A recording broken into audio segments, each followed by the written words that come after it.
Hi, everybody. And thank you, Jane, so much for having me. It's truly such a pleasure. I know from finding you on a Facebook page through a recommendation to our first chat, it's been quite amazing and an amazing journey. And I wouldn't be here without you. And this book wouldn't have come to fruition without you. So I have a book. It's called Men Are Trash, which is a collection of short stories and poems. And it's changed quite a bit since its inception about 3 years ago to what it actually became, which is kind of exciting.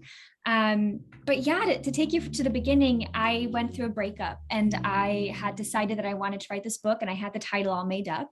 And so that didn't change. And the first iteration was very much about man bashing and being angry and frustrated. And that just didn't sit right. And so it sat there for a few years until I rewrote it to be more about historical, women being superior. And then this summer I found Jane and I said, you know what? I have over 100 poems that I had written that I didn't even recognize that were just sitting on my phone. And when I had uploaded them to my computer, I'd realized that I had a book. I had a poetry book about vulnerability and sadness and heartbreak and truly my truth, right? My honest feelings about breaking up and love and what it meant to me as a young child versus what it is now that I'm an adult. And we somehow made it happen. And now we're here and I'm a published author. So And I must say that you got through the publishing side of things really quickly. I was very impressed. So you obviously had done any processing that you needed to do about being ready to step up and be an author by the time that came. And that's quite a controversial title too. It's funny because the book, I think, is anything but a man bashing book, right? The book in itself, it's very catchy when you read it, when you have it. And of course, when you go through a breakup, of course, the other person's always at fault, right? So I think that's kind of where that stuck. And had it not been Men Are Trash, I don't think I would have written the book, right? Because originally I had to go through that process. But yeah, I mean, I'm a first-time author, right? Like I've always been a writer. I've always been a creative person. I think that as I got older, I became really shy and I became very socialized into believing that my voice couldn't be heard. I'm from Germany, of course, in Germany, right? Being in a small farm town, you become a baker, you work in retail, you don't really do anything, right? So then as I grew up in school and everything, I didn't really have a voice. I mean, I was always kind of out there. I was always creating on my own, but I never really had that support or that love to really push myself out there. And now professionally and everything that I do, I always push out creative for other people, right? I'm always behind the scenes, making sure you get your highlight, making sure you get your publicity, making sure other people get seen and heard. But I was always the person kind of hiding. And for years in my mind, I'm this social person, I'm this creative person, I have all these ideas, but I never truly felt like I was worthy of it. Like I deserve to put myself out there. And with this book, again, 3 years ago, it took me 3 years to find that. It took me 3 years of finding the bravery to even sit down and write it, to say, I am worthy of being able to write my story. I am worthy of putting myself out there and I honor my feelings, right? I went through heartbreak and I'm meeting myself where I'm at and I'm finally ready to heal. And it took hundreds of poems and 3 years of rewriting and understanding what that narrative is for me to make that happen. So yeah, I mean, by the time that we met, I'd been talking about it to my friends. I'd been telling everyone and their mother like, hey, I'm writing a book and I'm doing this. But I finally just, one moment I was like, this is it. I have to find people and I have to make this official. And I had spoken to a few people who had self-published before, and they did their editing on their own and they did their publishing on their own. And I just needed help because I knew that if I didn't find a team of supporters, of people that are on my team that are holding me accountable, I don't think I would have done it. And that's when I met you. That's when I met my publisher. And that's when I met sort of my illustrator, my graphic designer, and we sort of made it happen. And I'm brand new to this. I didn't know any of this before it even came to life. Like, what is an ISBN? Who knows? But, I had sort of a timeline in mind. Once we met and once we sort of connected, I felt like this is it. And I owe this to myself to push it out. And it's been so liberating. It's been the most healing moment of my life. I mean, I published this October 26th. It's now been almost a month, but I've never felt this grounded. I've never felt this at ease and this healed in my entire life for the first time ever, and I don't want to say it's not a masterpiece because it's amazing. It's an amazing project and I love it so much and it means so much to me, but it's just in writing my truth and just in putting myself out there and in just being brave and courageous and saying, this is my story and just a piece of my story in my life. For the first time in my life, I feel like I'm truly able to say, hi, I'm Franziska. not just the person that I was trying to be or trying to be socialized and being, right? I'm truly here and myself, and I've never had that before. So, yeah. Wow. This reminds me of Brene Brown's saying that when we own our story, we get to write our own ending. If we don't, it owns us. That was part of what we had talked about, right? Because I think when we first chatted, I had all my drafts done. I was like, I have this folder of just what I call a word vomit, which is here's everything. And some of them are sentences, some of them are poems, some of them are short stories. They're just all over the place. And I wanted it to, the initial thing when we started talking, I wanted to be cheeky. I wanted it to take risks. I wanted it to be playful. I wanted it to be fun and exciting.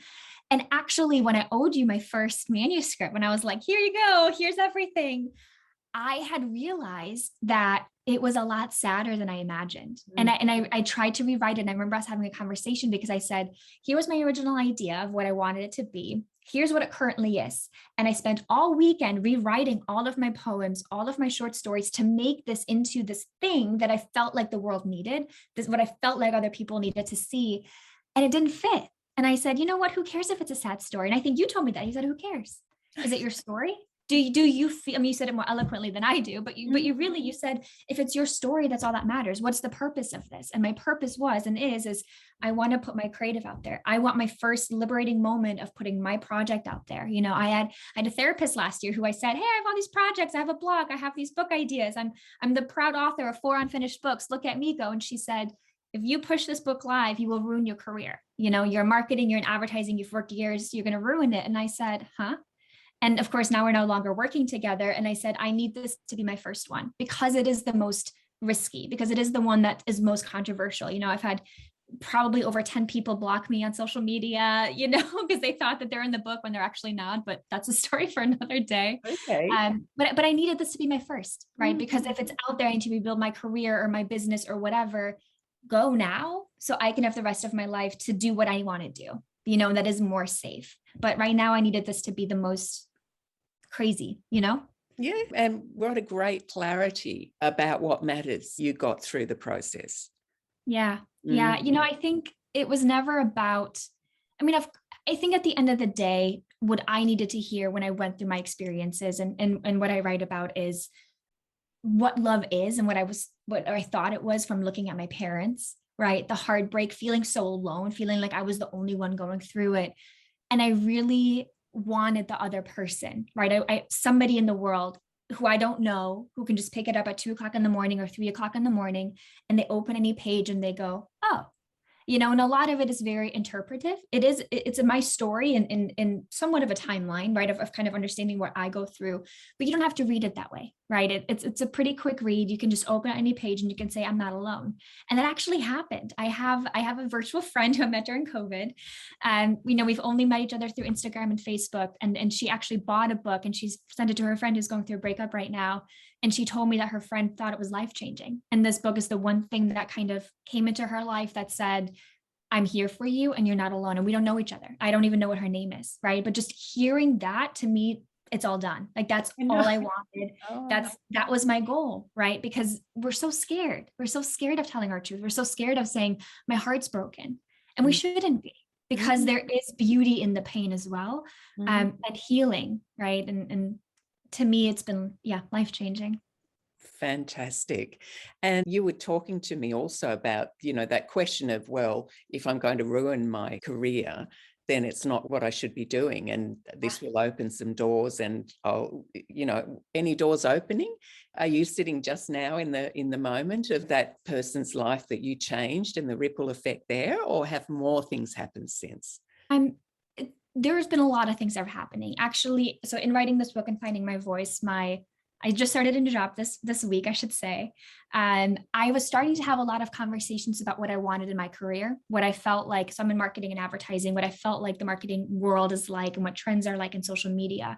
And in having these conversations, whereas before I would say I'm the crazy one and I'm not right because I'm inexperienced or I'm young, or I'm a woman, or all of these things, I recognized, well, actually, what if I'm right?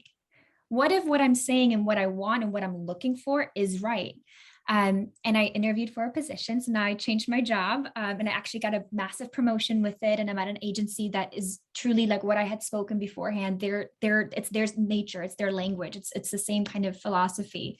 So that's been really wonderful. But even with my network, right? Even with my professional and my personal network, my friends, my clients, my old clients, freelance work, all of these things, I think people are seeing me and they're getting inspired. They're telling me that they're writing their own book. They want my help and giving them advice because they said, if you can do it, I can do it. Right? We can do this together. I don't have to be alone. I have this creative idea, but I'm so scared of putting it out there. It's like, what's stopping us? For the most part, it's us stopping ourselves, right? Because we're like, I don't have enough resources. I don't have the time. Whatever excuse we might want to give to ourselves, and good excuses, right? But I think it's sparking that excitement. It's sparking that inspiration of saying, I can do anything I want. And who cares if you start over? And who cares if I start again? And who cares if I don't have any clients? And who cares if I might not make enough money right now? Yes, I have to pay the rent, but I'll figure it out. But you know what? My creativeness, my personal endeavors, my ideas, they're important, and they're so different. Like, it's so easy to speak for other people, but it's not easy to speak for yourself. And once you figure that out, and once you find that foundation and that softness within that, and you own it, and you're like, I can stay grounded here on my 2 feet, everything else doesn't matter because you're good, right? And I don't go to bed anxious anymore. I don't go to bed thinking that I didn't honor myself, because I am honoring myself. I'm practicing that now. And you taught me that right in our conversations. You said, well, what happened? What's the worst that's going to happen if people don't like it? I still put a creative project out there. I was still brave. I still chose bravery and courage, and I still did it. And nobody can take that away from me. And I've gotten so many sales from this. I wasn't expecting anything, but people have been buying it, and people that I've worked with years ago that I haven't heard from, they're like, oh my God, just bought your book, or they're sharing their favorite screenshots of my poems, or they're like, this helped me and this really resonated with me, or guessing who I'm talking about, or it's been really wonderful, and it's just blown me away, and I'm so grateful.